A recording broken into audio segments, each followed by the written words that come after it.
Believe it or not, we're going to be taking a look at a game between the top two groups in Group A. Team Empire versus OG. I'm Lyrical, joined as well by Cap. Cap, how you doing? I'm just sitting here with a grin on my face because I can't believe we're talking about Empire being a top 2 team in their group, but they are. Yeah. they really are. It's just because of the tie system that Empire got themselves a win in day number 1. That's huge. And now, honestly, they just need to, I think they just need to break even against every team. You know, if they just kind of tie against everyone else, then they'll be happy.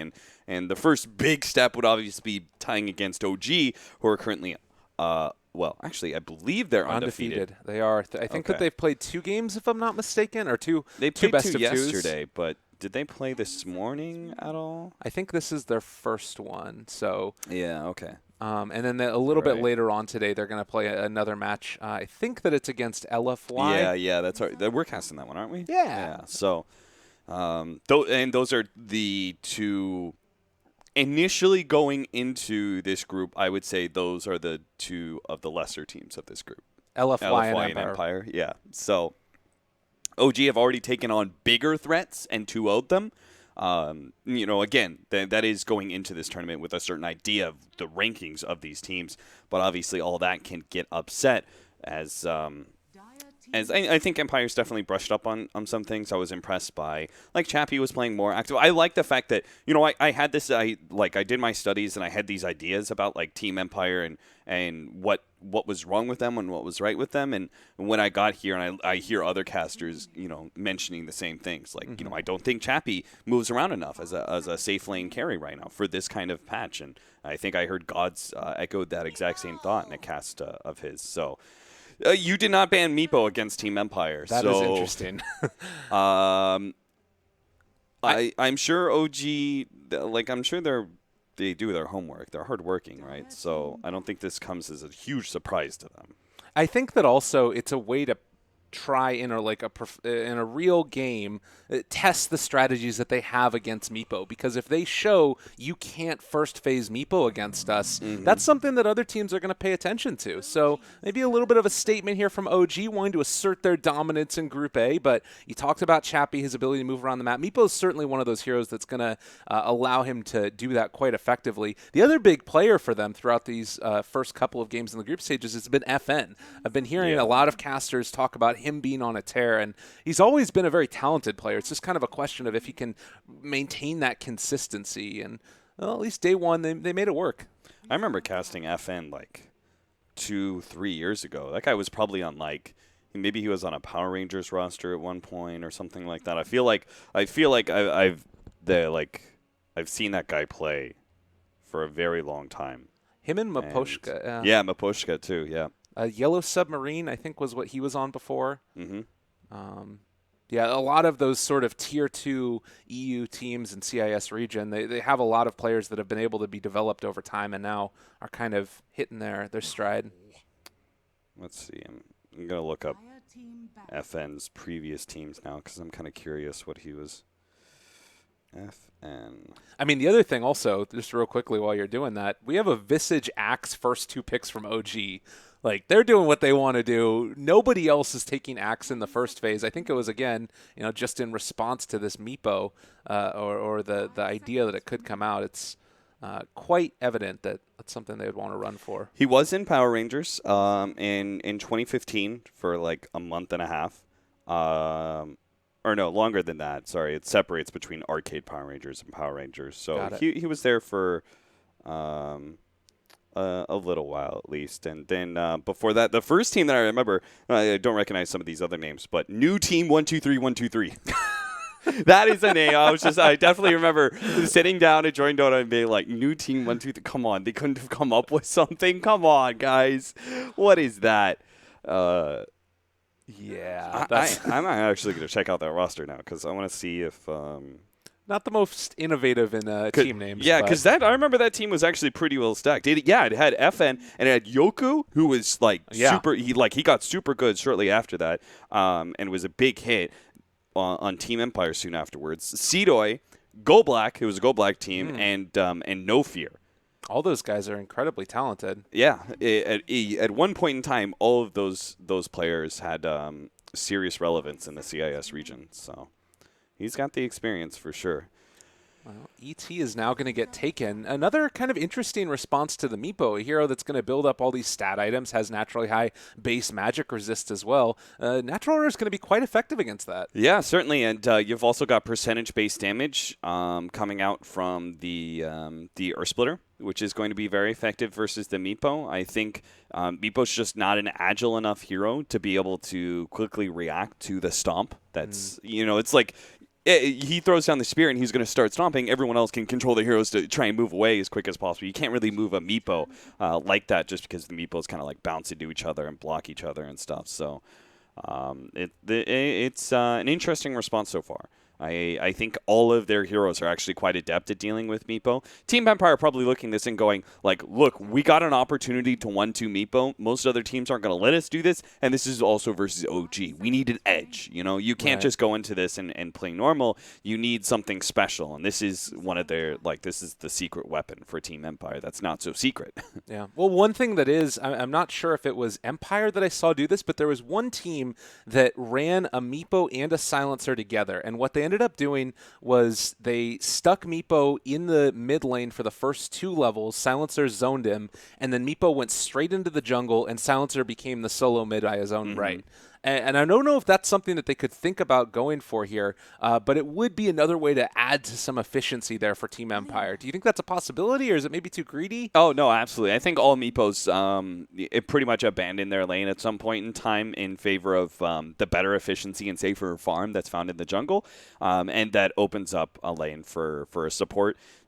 It's kind of similar to the way that, say, Safe Lane Lifestealers operate. You pick up a certain level, and you usually want to start jungling a little bit to open up a lane for a Warlock or something like that. So it's just like Alchemists, Storm Spirits, all these kind of heroes are going to eventually go back into the jungle just simply because it's safer.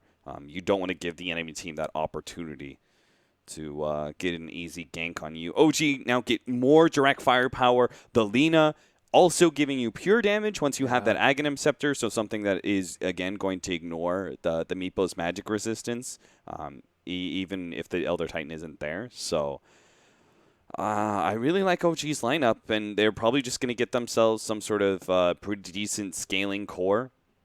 Right now, they don't have a tower hitter. They don't have a big pushing hero. So they either get a fast hero that adds a lot of pushing power and they end the game pretty quickly, or they get more likely, I think, more of a late game style hero. Okay. It's going to be an Ursa from Empire. In my eyes, this is the tried and true answer to Meepo, though, as you're mentioning. You have the single target burst damage from multiple damage types with Visage Birds and Lina, as well as the AoE control with Axe and Elder Titan. The thing I'm kind of curious about is this too overcommittal for the Meepo himself? Is the rest of Empire going to be able to pick up the slack if Meepo does get a little bit shut down, or is that just not the way this game is going to play out? I think the way that they're going to have to play this out is I do like Ursa as a pickup here. They needed something that would secure their laning phase, put pressure on the Axe. You can't let this Axe get a too quick of a blink dagger. Otherwise, Meepo's going to have a hard time.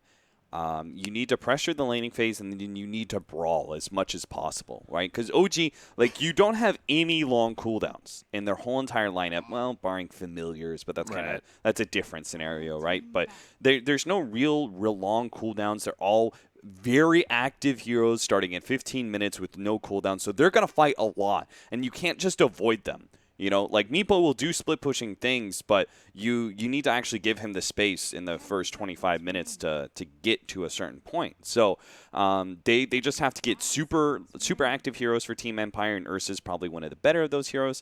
The Silencer is going to look really lackluster as a pickup, though, because of the hyper-aggression that's coming out of OG. Silencer is not good at being able to deal with this kind of constant in-your-face action. And he's not the best brawler, right? Other supports would offer, disables or big nuking power. Silencer just has this big ultimate.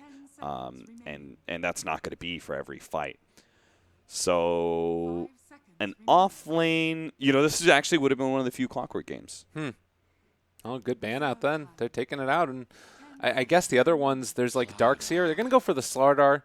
It seems like a good plan, and OG are going to take the Terrorblade as the last pick. You talked about low cooldowns. Metamorphosis is a bit of one, but I think it's also sort of offset by the fact that Lina, if we do see that Bloodstone build again, is going to have a low death timer on top of the low cooldowns. Probably longer cooldown Light Strike array than her actual death around that level 10 mark. I think Terrorblade's like kind of the perfect hybrid. It gives you the pushing power that, I said there's two different branches, right? You either take the early game and you push and you end fast, or you have late game power. Terrorblade does both, right? He gives you pushing power. It's just like there are many carries that would take advantage of the space that the first 4 pickups from OG are going to grant you. Terrorblade just offers you multiple windows, right? He has multiple times where he's effective. For example, we've seen No Tail Terrorblade, really sick Terrorblade yesterday. I was really impressed by it. Hyperactive, right? He was actually a space creator himself. So if he wants to, he can play that style in this game, and OG could just play like high-octane Dota, where they move around and constantly pressure and take towers and fight. Or he can actually take a more relaxed approach this game, let the others be the space creators, and he can be more of a hard carry, farming away in the jungle and stuff. Yeah, so lots of options available depending upon how the game goes. Empire maybe a little bit hemmed in terms of only one style of play that they can take. As you know that Meepo is going to want to try and build that momentum. Ursa helping to secure Roshan, but now we're moving into the game. It is OG facing off against Team Empire. Empire would love to get away with even just one win here. And you saw the series that was right before this one, Vici J versus Faceless, and both of those teams have been trading off series. They've been getting a loss apiece. And it's a situation where if Empire can trade out here, they're almost assuredly going to be able to get into that top 2 slot. Just not many other people contesting for the number 2 spot in this group. You know, they have not played Meepo yet in this tournament, so this is the first opportunity they've gotten for that. It seems like every other team is 1-2 banded against them. So they this is going to be the first time we'll see Empire switching up the roles between Chappie and FN. I think every single game that they played, FN has been the harder carry. Chappie's been playing Lifestealers. FN's been playing heroes like SF and stuff like that. Like, he's been the hard carry for the team. They even had the last time they played Ursa, Chappie was playing the Ursa because that's the space creator, and FN was playing the mid SF. So this is going to be a very different style than what we've seen from Empire so far in this tournament, but obviously it is a style that they played before DAC. Yeah. Well, in the meantime, Monkey King will be bouncing around the trees over and over and over again. We've seen occasionally this get punished, but seems unlikely to happen this time since there isn't any great vision in the area. Although ET is kind of an interesting answer. Is going to spot out the Monkey King on the high ground there. We're talking downstairs about like supports that are able to punish a Monkey King, and ET might be one of those. Yeah, certainly. Anna's going to take a lot of damage. He's going to have to burn through one of the first of many tangos that he brought himself. That's interesting. I didn't think that Lina needed this much extra regen, but he bought himself tangos as well as healing salve, and he was given 2 extra shared tangos, so maybe this is just anticipation to Monkey King doing Monkey King things in the mid lane and being very harassive. Yeah. And that way he can also sustain if he does have a little bit of trouble getting the bottle out or something else. It doesn't all end up looking terrible for him. In the meantime, up in the top lane, S4 and this aggro tri-lane are able to push FN back. He's not having a great time farming, and it does feel like maybe you are lacking a little bit right here, Empire, not having the traditional support, and particularly having that camp blocked out at the early stages. It will finally be open now, but still hard to pull against this lineup. Slaughter is not a hero that is very threatening in 1v1 cases, so this is great for OG, right? They know they can leave the 1v1 for the Terrorblade. He's fine. And then the rest of OG, they can do this play where we see this a lot. It was kind of innovated in 7.0 is that you you join the offlane with the supports, usually like Cuddle or Dazzle or even an aggro tri-lane, and you push out the wave. That's what S4 is doing right now is the Axe. He pushes out the wave and then the supports pull the hard camp. And you get efficiency out of your offlane and deny a lot of farm from the enemy's carry. When you talk about there not also being a threat, you can see very much evidence of that. No Tail sitting with so much armor, 12 at this early stage. They're really not able to pressure, and that allows them to continue these pulls consistently. So Arcane Curse gets thrown out onto a couple. Not really going to be too much damage, but they need to be a little bit worried about No Tail as the dives could start coming under tower soon. Yeah, I really do think they're... well, actually, they're kind of running out of firepower. Ghost Stick doesn't have any mana, so... maybe they're okay with leaving him, but I wouldn't be surprised if they rotate a support back down to bottom lane. They just get S4, you know, a strong start where he gets close to his Tranquil Boots and he has like level 3. Level 3 is like one of the big pickups for an Axe because it means he has a big damage increase in counter Helix as well as having Berserker's Call or even Battle Hunger. I've seen it a couple times where you get it at level 2 just to help shove out the opposing support that tries to harass you away. Well, in the meantime, Chappie, he's going to be able to finish off a little bit of extra CS in the jungle, but now you've got Empire in the area looking to apply some pressure. Not even range as of yet to catch on to Ana, but there's always the danger. You need to be careful about that. It did look like Meepo still saving a point. Could go back for a point to Earthbind if he wants, or just more into Geostrike. Yeah, if an opportunity presented itself, right, if Ana was a little bit too far forward with the Monkey King hovering around, they could very easily kill Lina. But what is Monkey King? What you doing there?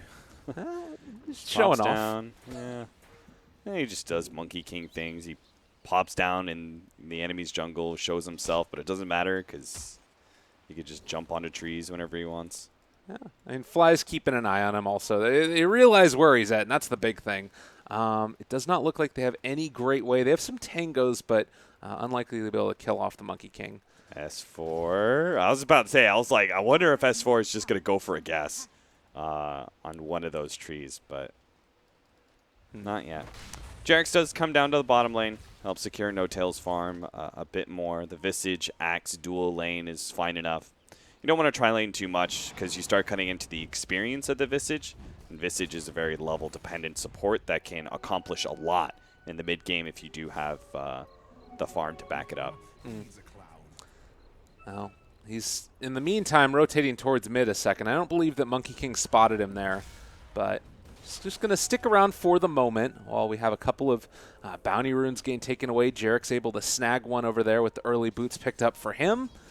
And well, Visage still sitting here. They're going to rotate in, trying to go now onto the Lina, but there's going to be a lot of damage coming out. Soul Assumption as well isn't quite going to be enough to find the kill onto Chappie. Solo, not dead as of yet, though.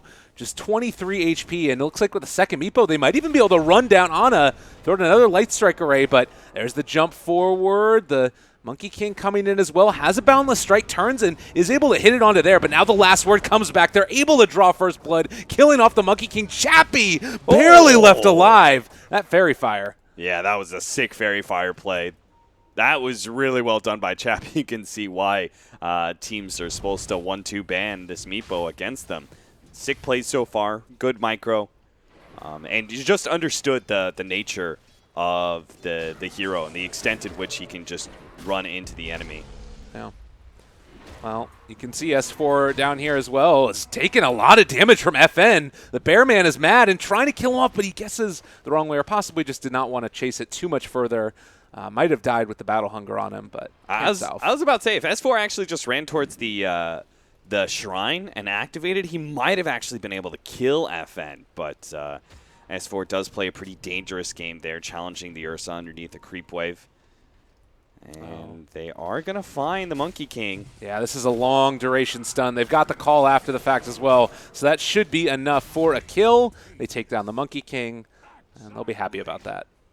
Tranquil Boots and another 400 gold is there for S4. He's even got himself a nice little stack to work through, the shrine to activate shortly after. Everything looks pretty good for OG in this laning phase.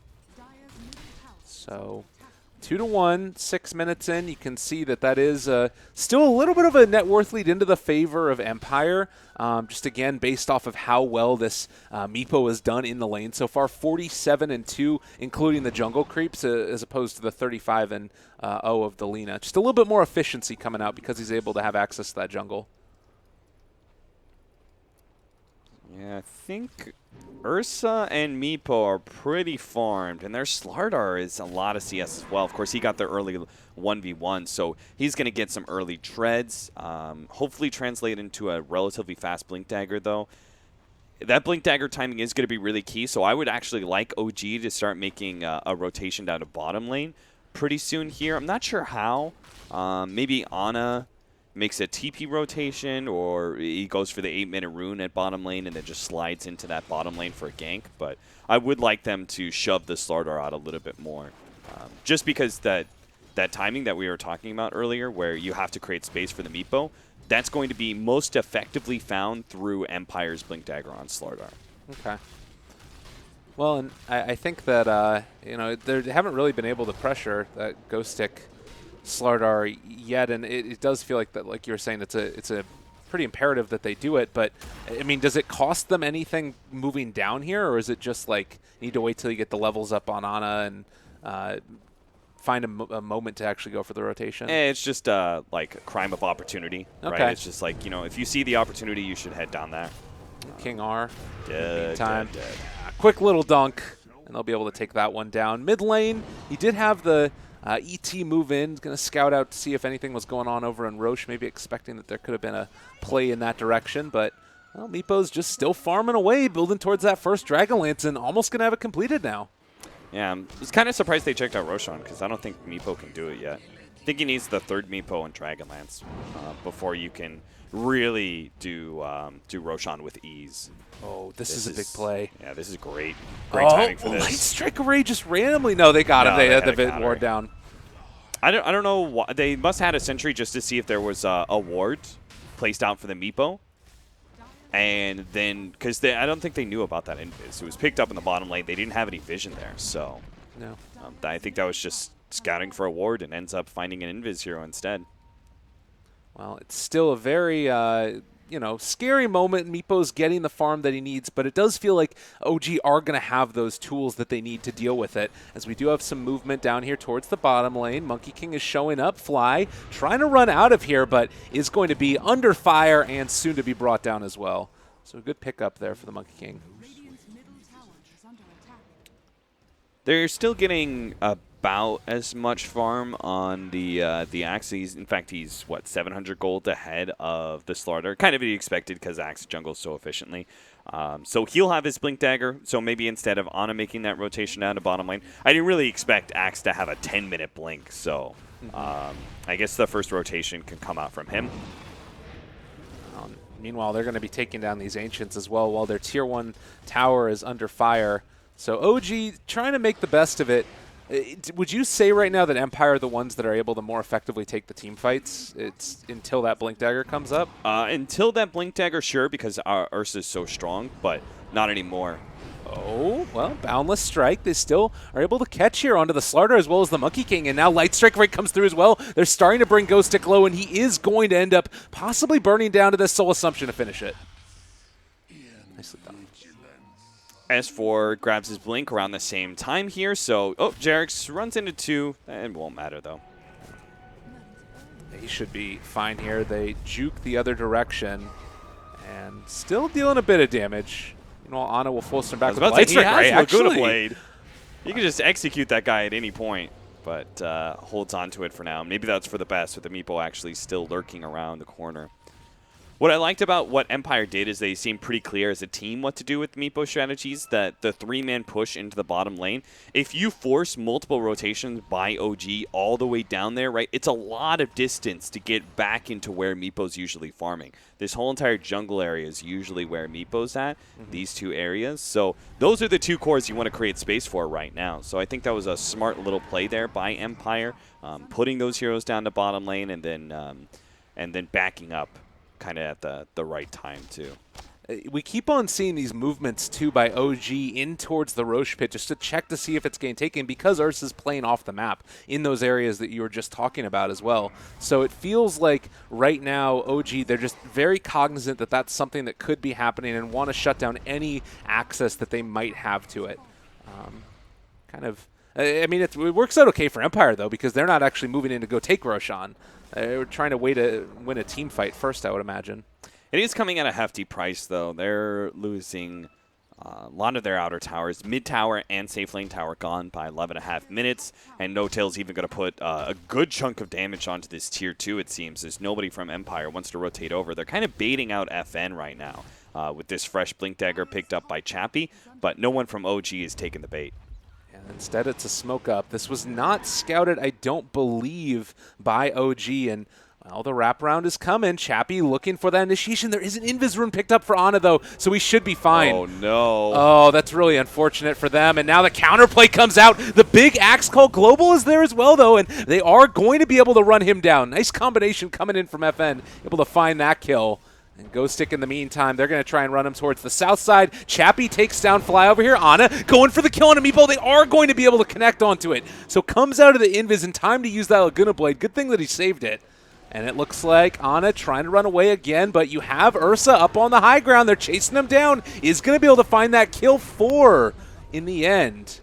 Are going to end up dropping across both teams. Yeah, great use of the global silence there. S4 found a decent initiation, but there was no follow-up. He couldn't get enough spins to execute anybody, and he obviously didn't have Culling Blade because of the global. So he jumps in, but there's no follow-up whatsoever.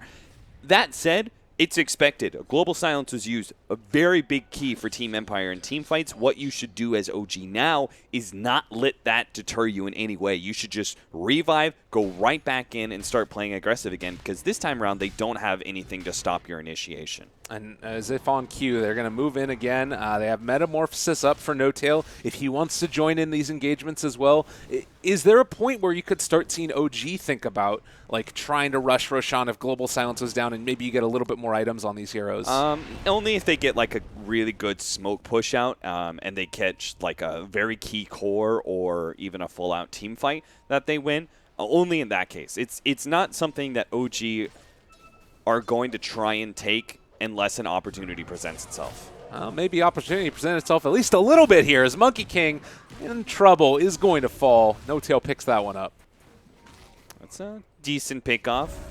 Yeah. Does make the Meepo a little bit more scared as he's got mid lane pushing in as well as top.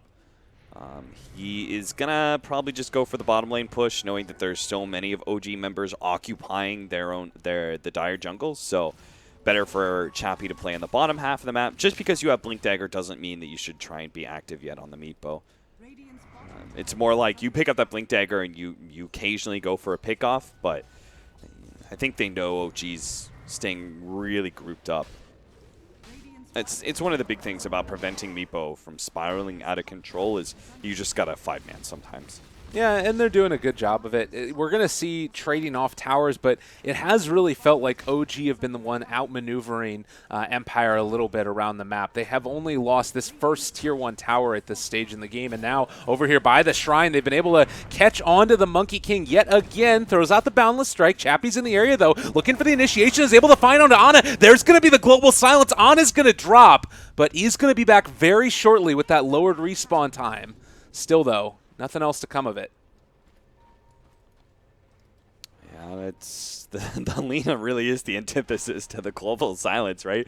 Like such a huge cooldown on this ultimate, and you get a kill on a Lina who's dead for like 10 seconds because of the low respawn time. So time to go right back in. They're going to find the Monkey King thanks to the birds. Well, he ends up getting taunted at the end of the day after the jump away, but still is going to end up being brought down there.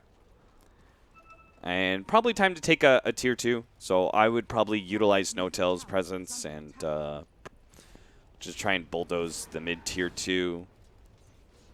Kind of opens up the Roshan taking possibility a little bit more for OG as well. There's still that outer shrine that you have to worry about, but if you can start limiting some of these outer structures, that makes it harder and harder for Ursa to feel comfortable taking that Aegis. Good blink out as well from S4 there. If you do end up losing the axe, suddenly that is Roshan opened up like you're mentioning for Empire, certainly. And, well, No-Tail still hitting away at this tower. They've got the Boundless Light. Chappie, he's going to jump forward. There's a big old initiation that comes out. S4 is on top of all of them, though. They're going to start taking a ton of damage from the call, but it's not quite enough. The Sunder does pop off there, though, so that's going to end up being the Monkey King dead, but it's already 3 gone for OG. Empire win that one in a big way. I think No-Tail actually made an uncharacteristic mistake in that he tried to back up instead of just fighting. because he had a Metamorphosis up with the right kind of call. I think he should have just looked to execute one of those Meepos. You could see one of them got away pretty low HP, and if he just fought immediately, maybe he could have gotten that kill. Probably would still die, but it would have made the trade-off a lot better for OG. Probably trading one for 2 or 2 for 2 even. In the end, though, Empire win that fight. They get an Aegis. They have Global Silence coming back up in 10 seconds. This is their opportunity to take the mid-tier 1 tower. I really think they should force this fight, even with the Terrorblade coming back up. They know there's no meta. They know they have their big cooldown spell. So it's balls in their court, and they should try and dunk on OG as many times as possible here. You can't ensnare the familiars? Oh? Apparently not. All right. Something new every day there is. You know that spell is like literally comes from Warcraft 3 as a spell to catch flying units. Yeah, well, I guess it's not working anymore, but they're Chappie on top of both No-Tail as well as Ana.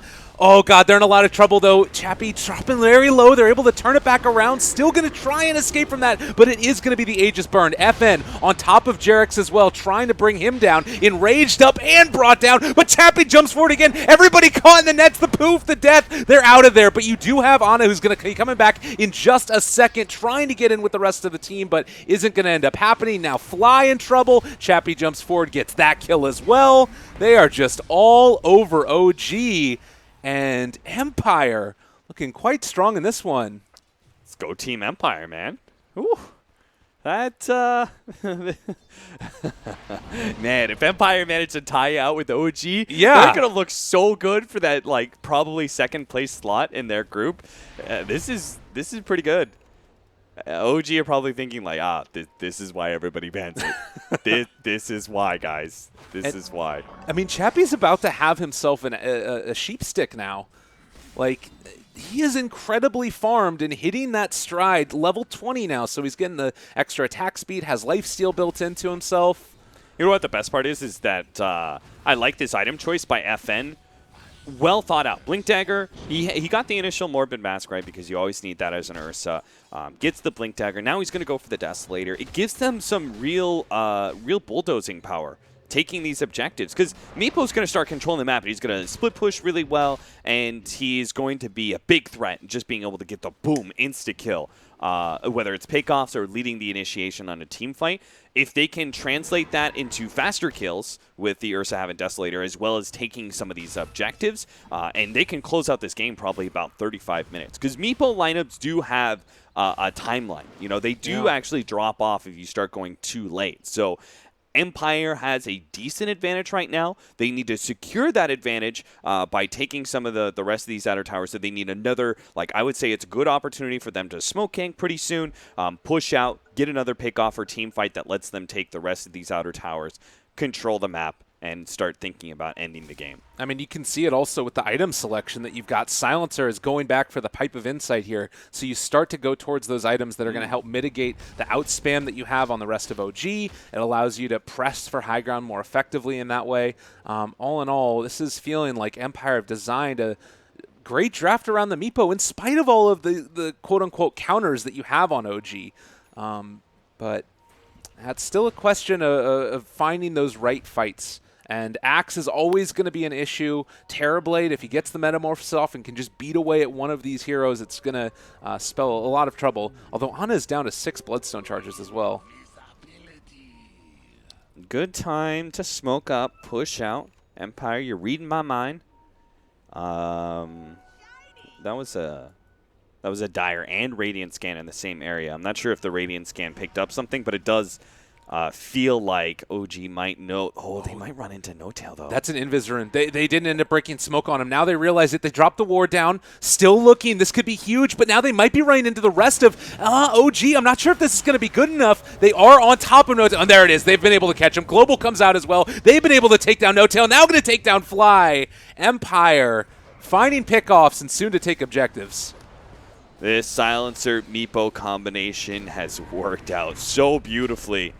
OG, and it's also a problem that OG, they did try and get aggressive when Global Silence is on cooldown, but I think it was a combination of OG didn't try hard enough, And also Empire had some pretty good realization of like the ebb and flow of this game and when to play passive and when to push out and make aggressive smoke plays.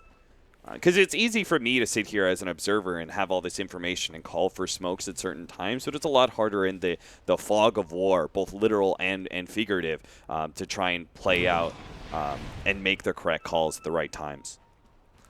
And I think that also it's that same type of thing, thinking about item selection too. And oftentimes people think about like a Meepo going for an Aghanim Scepter. I really like the choices that he's made here. Foregoing it, it's something that we've seen more and more people do with Dragonlance becoming popular. Now immediately going into the Sheepstick with the Blink Dagger as well. It's worked out beautifully, and they've constantly got the answers that they need. Next great item choice is the Aghanims on the Ursa. You can pop that while you're called by the axe, or say like an Elder Titan Stomp is unavoidable or something like that. You want to make sure that you can always pop this in Rage when you need it. So great choice there.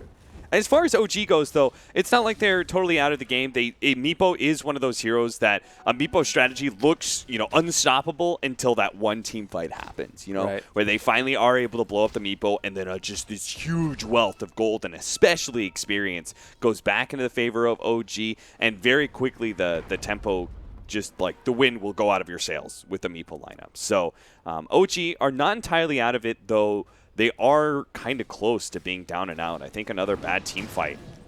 This could be the right initiation here. Oh, good Force Staff away. Well played by No Tail up on the high ground. That's going to keep him alive. A huge call. They're on top of him, able to take down the Meepo. That was so needed, and now Monkey King going to drop as well. OG pick up a huge couple of pickoffs. Woof. There goes that win we were talking about. OG now take full control. They've already got top lane pushed out. You can push down mid and probably just try and go high ground. Because Meepo has such a long death timer because he gets high level so early on in the game, and it's very abusive. Meepo is level 23. Yeah. So that's the thing, is like one misstep. I am very surprised they're not trying to go high ground. Maybe they're giving respect to the Meepo, assuming he has buyback or something like that. But they could have been a lot greedier, honestly. Maybe it's also, like you were talking about, the same way that one team fight turns it around for OG. You throw that back away with a Meepo buyback, and suddenly all of that ground you've made up is lost in a second. Maybe, but I think like OG's lineup is one of those lineups you can lose 3 team fights for every one that you win. Okay. It's actually more about the Meepo lineup, right? You just cannot afford to lose very many team fights as a Meepo lineup, period. Well, they're on top of No Tail yet again. The lift up from Jerax, this might actually spell his doom, is going to be caught there. They get the Sunder off, so bringing FN very low, even through the Rage. It's a pretty nice play, and it does look like Ghost Stick has Blink up in a second. No, it's going to be broken. They're on top of him and should be able to, well, maybe find the skill. You have the turnaround that's coming in. There's the Crush. They're able to take down one, but now you got Meepo that showed up. Ana is off on the other side of the engagement, and it looks like they are going to be able to slow No Tail for the moment. Chappie, another instance in Blink in 3, 2, 1, but they get the Crush nonetheless. There's No Tail going to get sheeped, going to get caught, going to get killed, but S4 again shows up. They drop down, not the Meepo, yo. Chappie is going to end up falling to fly at the end of it, but you have Ghost Stick there still trying to get away, but the Grave Chill slows him too much, and they're going to bring him down as well. OG take another team fight, and that one hurts a hell of a lot more for Empire. I heard that momentary hiccup from you where it was like the Lina didn't Laguna Blade on Meepo, and I was just like, I was with you on that one. I was like, wait, what? You didn't try and pop the Meepo? But hey, it all worked out, right? They got the spins. The Visage came in and finished off that one low HP Meepo that they needed to kill, and boom, OG, they like. Look at the way the net worth graph like dropped so dramatically. You know, it was like 7,500 gold lead. And they had 15,000 experience lead at that point in time, and it's just up and up. 2 team fights, 5,000, probably like 6,000 gold and experience gained for OG over the last 5 minutes. Mm-hmm. And it's also hitting the stride with Ana now, where you have the Boots of Travel as that third item, which honestly makes her almost a newish type of hero, because you have the low respawn time, and then you can immediately get back in the fight. And I think that we saw a game a little bit earlier. It was the I'm not sure who it was that was playing on the mainstream, but they had the OP Lina suicide to heal up Burning to stay alive. Yeah, that was cool. Yeah, you can do the same type of thing in this instance and immediately be back in the engagement because of those bots. Yeah, we've already seen there was that mid-fight. Empire won it, but it was like they killed the Lina first after the Meepo initiated, and poof, poof, poof, and they did a bunch of AoE damage. And Lina, of course, pretty squishy, and you want to target her first. They focused her down, and she just healed everyone else up. And it was like you could see that effect, and that effect's going to be more potent later on to the game when you're struggling to actually pop these heroes. Ghost Stick there, S4 waiting for his initiation, but already FN on top of him. Not going to be able to blink in. They take down that axe. The call not going to save his life. Jarex gets a nice stomp off. No Tail has already gone into Metamorphosis. They're turning to fight, able to take down Ghost Stick. Maybe going to be able to find a little bit more as well. Jarex does have another stomp in 2 seconds, but can they make it hit? It looks like it's going to happen. Chappie possibly going to drop again. No Tail aggressively force-staffing forward, and they find the kill. Monkey King going to be the only one that can run away, but King are gone as well. No Tail on a spree, and Empire does not have the answer. They know about Monkey King in the jungle, in the trees, but they're just not even going to worry about. There's better objectives in mind. First and foremost, Roshan, then go from there. 70 seconds on the clock for a Meepo, and you'll probably have I'm not sure if they'll have Metamorphosis long enough to go high ground, but they can at least get some good control of the map with this extra life. So, OG, it seems like there's going to be no, I'm not even going to say miracles, we'll just say upsets. It seems like, at least for this game one for Empire, OG struck back really hard in mid-game. They just knew, they could kind of outfight Empire, I think, just because their lineup and the way it looks. They just kind of let Empire make certain initiations and always counter-initiated very nicely. Jarex in particular with that. Yeah, that's and like the maxed out natural order at this point is we are going to see the Silencer get taken down yet again. That combination of just burning through all of the mana instantly and then afterwards having No Tail on top of him, it's a pretty cool response to the Meepo. Looks like Anna's going to turn into a right-click hero now. I mean, with the other Titan, I guess there's no need for the Aghanim Scepter against the Meepo, so he's going to go for a Hurricane Pike. That'll give him a little bit of more distance against the Meepo as well, and then obviously, Lina becomes decent right-clicker before, and then with the talents, it's even better now. 150 attack range, plus 50 damage. You just want to try and translate this hero into a glass cannon physical damage. Mm-hmm. And we've seen how effective the Force Staffs can be, too. Even once the Sheep Stick comes out, you've got all of these saving mechanisms. Yeah. The 4% from the Fiery Soul stacks, it's really big. You get 40 attack speed from the Fiery Soul stacks, and then you also get another 4% movement speed bonus per stack as yeah. well. So Lena's just like bah, bah, bah, bah, bah, a machine gun over there, yeah. and is running at max movement speed all the time. Yeah, that is it got the lone druid treatment definitely. Yeah, for sure. Wow. That's going to be hard. Like, Meepo's such an initiation-focused hero, right? But there's only so far Blink Dagger can get you. Yeah, and maybe it's, again, talking a little bit of just about losing that momentum for a moment. It definitely felt like there was that time where they could have gone, but those 2 pickoffs in the jungle where they just went a little bit too deep ends up suddenly switching back around, and now every damn person has a Force Staff, basically, or Hurricane Pikes as well. They can still... Empire can still do something here. They still have the big combination, Global Silence and Poof. Even if it's not as effective as it once was, the right initiation can win it for you. You know, just bursting down the Terrorblade, getting the Scythe on him, and bursting him down. And our Ursa is still decently strong. They really need BKB on him, though. That's the problem, is that OG drafted such a fight lineup. It kind of makes me think of the way EG did with that Lifestealer Invoker, right? Is that they just had such strong team fight, and no matter how much split push and stuff you have in this current meta, you can't end the game without a team fight. Just period. You have to beat the team in a 5 versus 5 before you can end the game. And it sounds like kind of trite. It sounds like, well, yeah, duh, that's Dota. But honestly, in previous metas, you could actually literally rat your way to victory or something like that. But this is very much a team fight era. Yeah, which personally I like a little bit more as well. Oh, yeah, for sure. It's very entertaining. FN pops the Enrage with the Aghanims, is going to be pulled back in a second time, though. Eul Scepter after that happened, and, I mean, it's not going to end up mattering. He's still so squishy once that Enrage is down. So, Another nice pickup, and OG ready to storm high ground. They have literally a 4-staff on every hero on their team now. And if you have like an initiation that comes in from Chappie, they're just going to be kited away. There's not really great answers. Ana hitting from low ground, incredibly far away. There's one 4-staff use, another 4-staff use after the fact by Ghost Stick. Man, you weren't joking about that. Yeah. Visage just picked up his from the courier. I mean, it's a good answer, right? Yeah, it's a very good answer. Because they're so dependent on getting the initiation and bursting down a hero. You delay that in any way, and it just cripples the whole entire technique that Empire's trying to employ. It's 900 range that you get pushed, right? For 4-staffs, is that am I silly here? 900 range? That sounds too far. 600 units? Yeah, okay. 600 units. So they can get pushed 3,000 units with the 4-staff. That's what we're talking about here. Go, go, go! Now I want to see OG line up. Yeah. You know, like, 4 heroes decently spaced apart, and they just push one hero, down a lane, and then at the end that hero pushes himself. That's great. Oh man, the dream.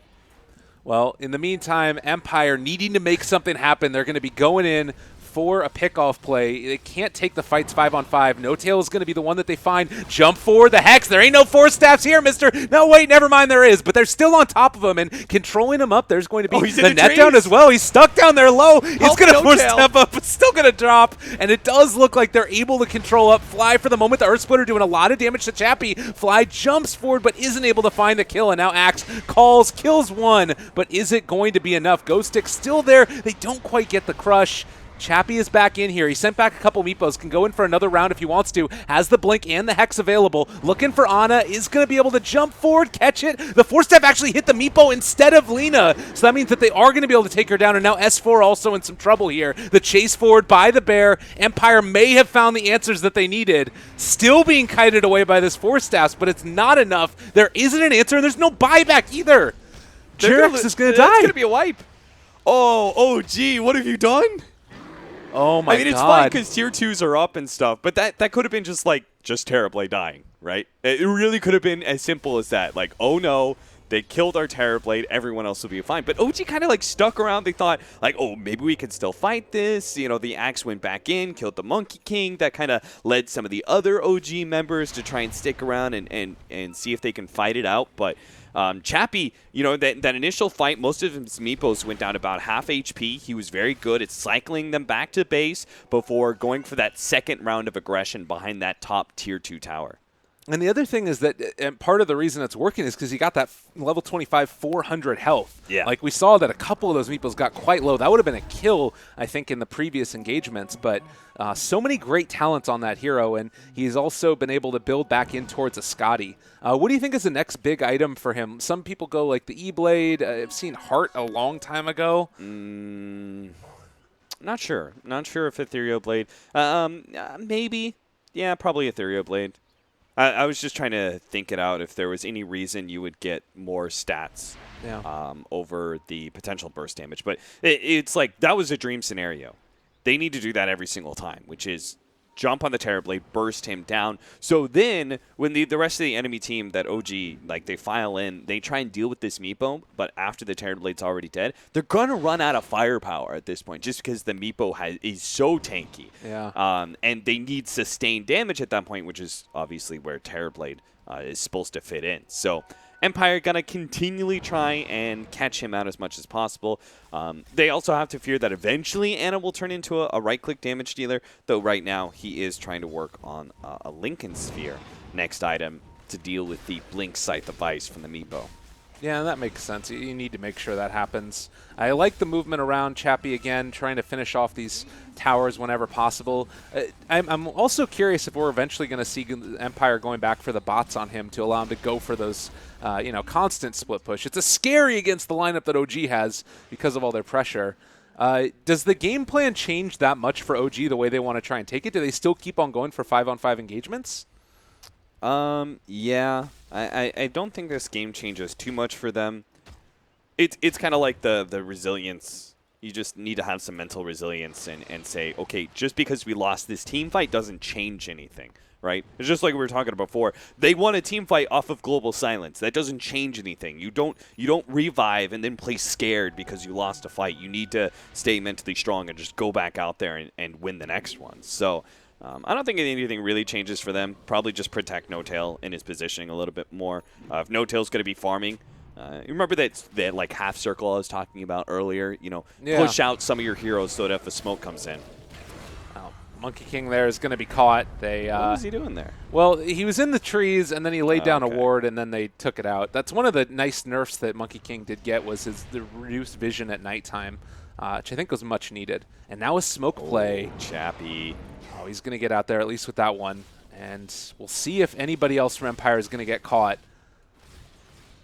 Ghost Stick, King R, they're there to break the smoke. Yeah, I was about to say, I don't know why King R's outside the base.